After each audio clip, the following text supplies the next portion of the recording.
Hello, welcome to Ripper's Rambles number 84. 84. Today we're going to talk about ladybits, which is a cutesy form of transphobia and misogyny. So if you are a user of the term ladybits, you might want to tune in, or you might want to never listen to me again, because I'm going to be a little bit harsh here. Um, First of all, equating bits to gender is transphobic. It's always transphobic. There's never a time when that is not transphobic. I have the bits that are referred to as lady bits, and I am not a lady. So personally, when I see that, it makes me want to do violence to lots of people. Some of whom may just be standing around. It could be innocent bystanders I'm doing violence to, but it's enraging. Um, so that's just like first and foremost, even if you disagree with everything else I say, I really need you to take in that lady bits as a sort of cutesy term is not cute and is very transphobic. Second, okay. No one's going to force you to read books you don't want to read. The way that I often see the term lady bits used is by people who are trying to sort of get across in a kind of cute, lighthearted manner that they don't want to read books where women have sex. Um, let's just very briefly begin with if you replace the term lady bits with women, then what you're saying is I don't want to read books with women in them.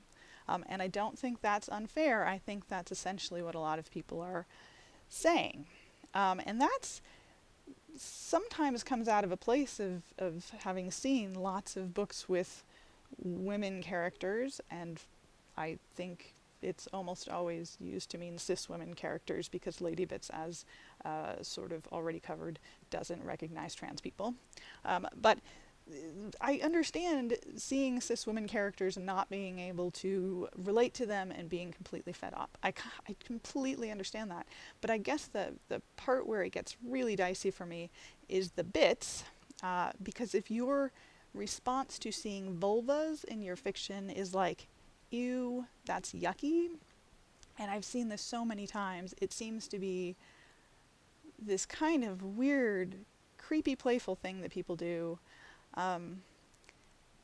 If that is your emotional or physical response to seeing vulvas in your fiction, I would really urge you to take a step back and like examine where that comes from and think about all the messages that you have been exposed to throughout your life about whose bodies are important and the meaning of those bodies, and really take a step back and think about why that is your response.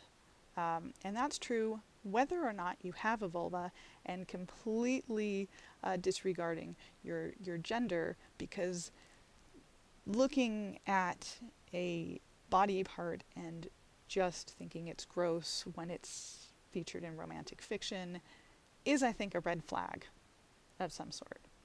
I don't have that. I'm just going by what I see around me. But I'm really not trying to force you to read books where women have sex. I just think that it's worthwhile looking at your programming and interrogating that a bit as to whether or not you want to continue being ruled by messages sent to you by your culture. That's just where I would, that's because you don't, I'm assuming. I mean, if you're watching my video, you probably don't. And lastly, we've all had this moment. I mean, hopefully, everyone who's got a drop of self-awareness has had this moment where they realize some word or some phrase or something that they have said was not exactly as harmless as they thought it was. I used to love the term gypped, like getting gypped. That's a great, because it's the GYP, the lower zone letters, it looks good. It's a fucking racial slur. I didn't know that when I was using it, and when I found out that it was a racial slur, I stopped using it, but like, it's a fucking racial slur, and it's in relatively common usage. The word lame is ableist as fuck, and it's in really common usage. It is everywhere. Everyone motherfucking uses lame. That shit is so ableist. Like, I can't wrap my head around how people use it not knowing that, except that I used to use it, and I remember not knowing that. So all we can do is learn things and go from there. I can't stop anyone from using ladybits as if it is harmless. All I can do is point out that it is in fact not harmless. And then people will, be able to make whatever decision they need to make on that point. But there you have it. That is a little ramble about language and its effects on humans, brought to you by Kris. Thank you very much, because rambling is kind of my deal. Thanks so much for watching, and I will see you next time. Bye!